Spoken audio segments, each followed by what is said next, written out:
The United States economy. Everything seems to be going great.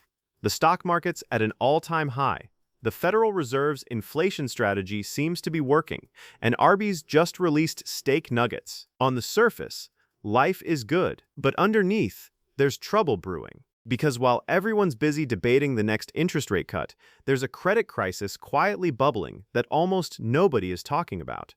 And while the United States government is blowing through cash faster than a bachelor party at 2 a.m. in Miami, that's not even the real problem. The real problem is that the rest of America looked at that reckless spending and said, hey, that actually looks kind of fun. And because of that, the United States now has record high levels of household debt, mortgage debt, auto debt, student loan debt, and credit card debt. Moral of the story: Americans are drowning. And by the end of this video, I'm going to show you that the so-called economic growth everyone keeps bragging about is actually fueled by a consumer debt crisis that's been quietly building right under everyone's nose. Chapter 1. The Big Picture. Let's zoom all the way out first. The United States now carries more debt than any nation in human history. The national debt has officially crossed $38 trillion.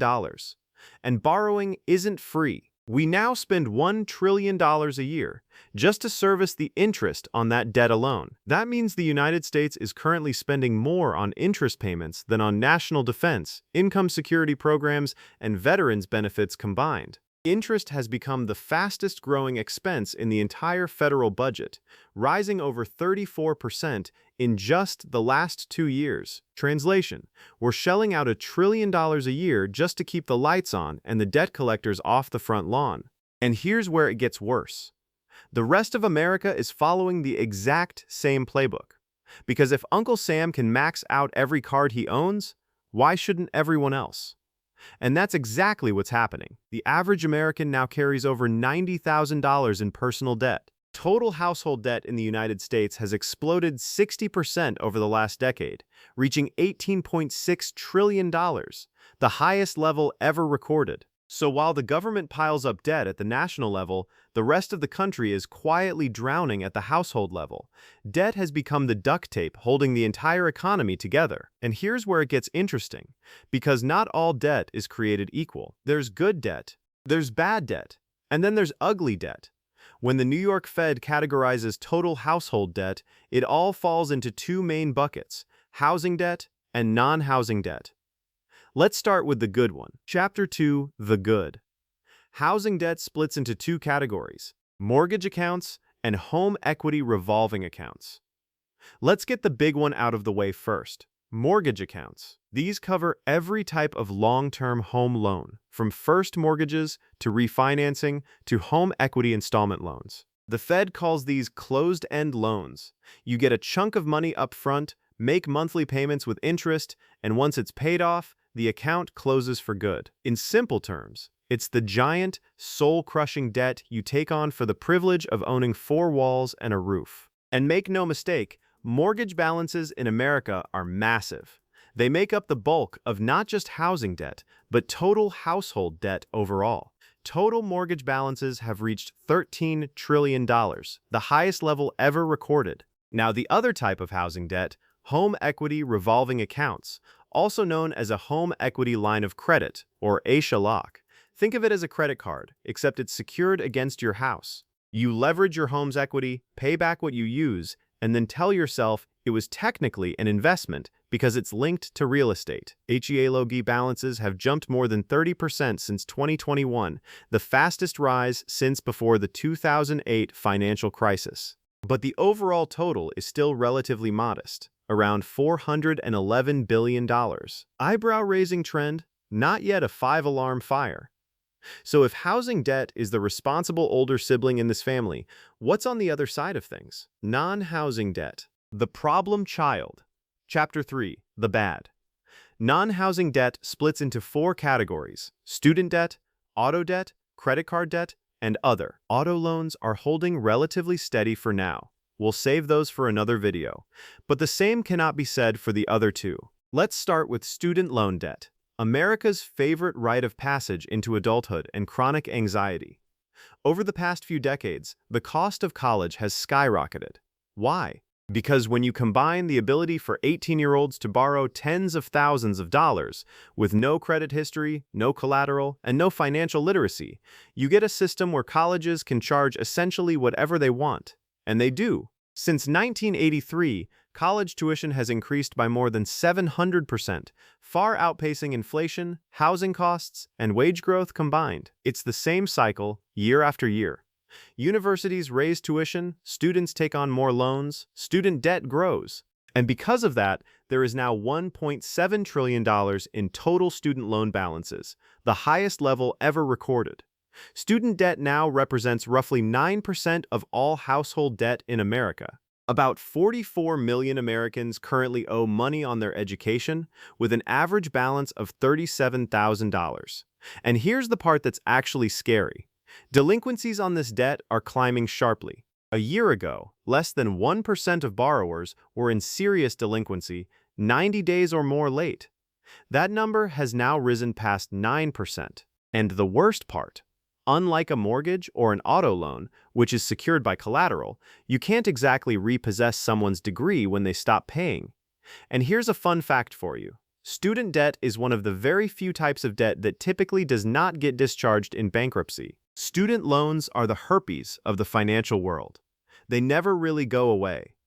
Chapter 4, The Ugly, now to where it actually gets ugly. Credit card debt, and to call it just ugly would still be a massive understatement. It's not just ugly, it's dangerous. Credit card balances in the United States have now crossed $1 trillion, once again, the highest level ever recorded.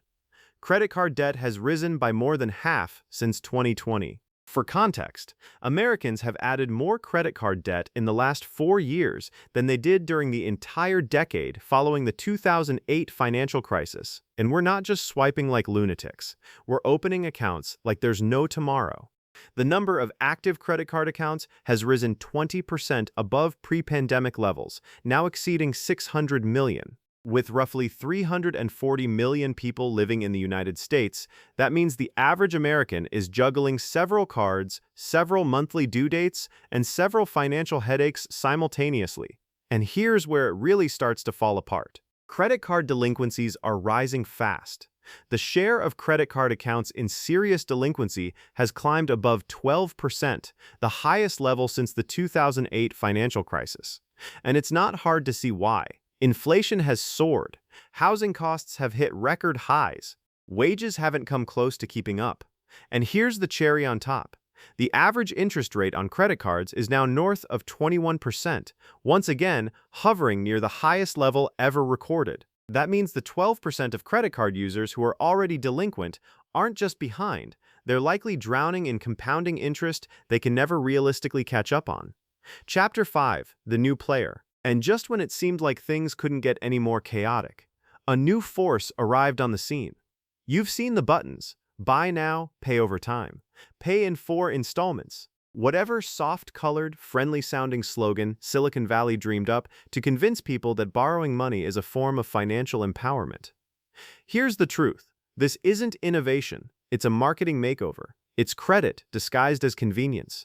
It's a shiny new way to train an entire generation into normalized, casual debt.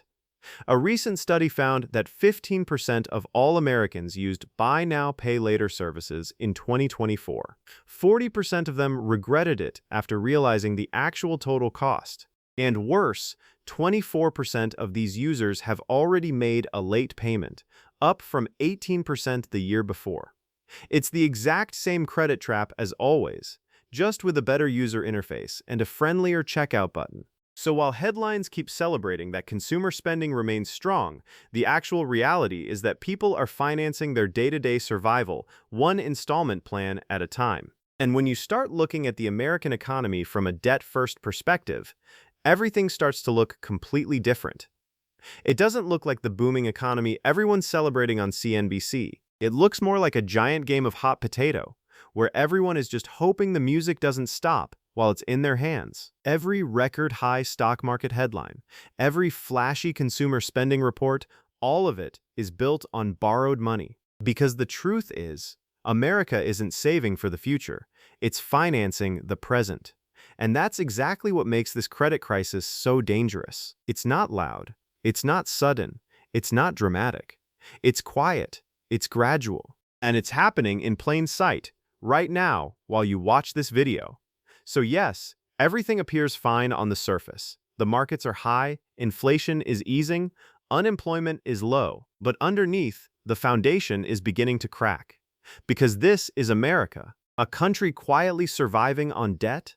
So here's the question I want you to actually sit with. Of the debt categories we just walked through, mortgage, student loans, credit cards, buy now, pay later, which one are you personally most exposed to right now? Drop it in the comments. No judgment. I think most of us are closer to this than we'd like to admit. And if this video made you want to actually check your own numbers, that's the entire point. Go look.